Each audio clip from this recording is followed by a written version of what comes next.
les arbres. Pour l'instant, je suis fort dans les arbres et les choses végétales, de toute façon.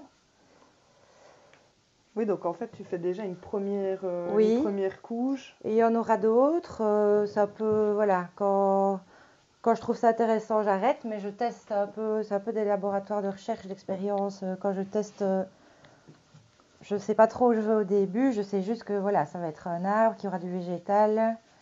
Les couleurs, ça va dépendre d'un jour à l'autre. Je vais avoir une idée, le lendemain, ce sera une autre. Ça dépend un peu. Et c'est une fois que tu es arrivé au bout de ton idée que tu enlèves les... Oui, une fois que je trouve que les associations de couleurs, que le fond est bien, etc., ben j'enlève les petites languettes.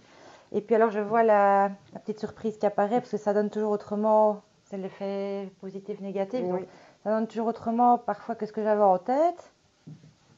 C'est un peu surprenant et ça j'aime bien. On a la surprise de voir une fois que c'est enlevé, de ce que ça donne. Et donc ça, c'est le travail que tu as en cours pour l'instant. Mais je commence plusieurs choses en même temps. Donc en fait, tous les fonds qu'il y a ici qui sont déjà peints, ça va être des toiles qui vont aboutir à des choses aussi chargées que ça.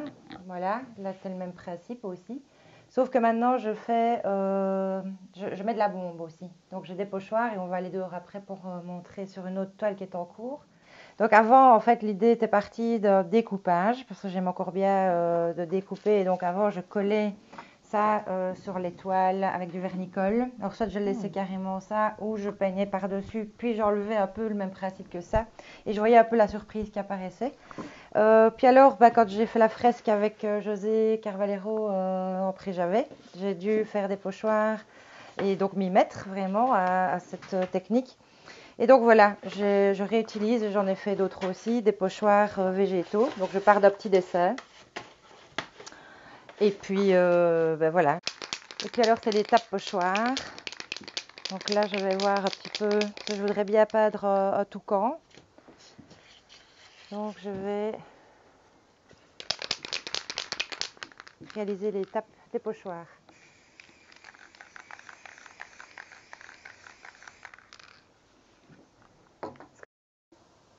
Qui est agréable, le choix des couleurs, la diversité des couleurs est encore... Et alors c'est vraiment gai de pouvoir retravailler alors tous ces éléments-là au Posca. Ah oui. Donc c'est un peu l'étape que je montrerai alors plus tard si vous voulez sur les chaises que je suis en train de décorer, qui sont bombées au pochoir et retravaillées calmement au Posca. Les Posca, c'est les fameux marqueurs. C'est ça. C'est vraiment avec ça que je réalise tous les petits détails. Tous les détails. Voilà. Et donc ici, Françoise, tu vas nous montrer un petit peu la technique du Posca. Hein. Oui, donc c'est vraiment la dernière couche, on va dire, la couche finale, pour pouvoir faire tous les petits détails grâce à ces petits marqueurs pinceau. Qui sont hyper faciles à utiliser partout, évidemment. C'est vraiment le principe du marqueur et c'est de la peinture dedans. Et ça permet donc très facilement de faire les détails les plus fins, les plus délicats. Pour vraiment... moi, c'est la dernière étape de ma peinture. Donc voilà. Eh bien écoute, un tout grand merci de nous avoir fait découvrir ton univers artistique. Et donc n'hésitez pas à découvrir l'œuvre au jardin de la Villa Sauvage de Françoise.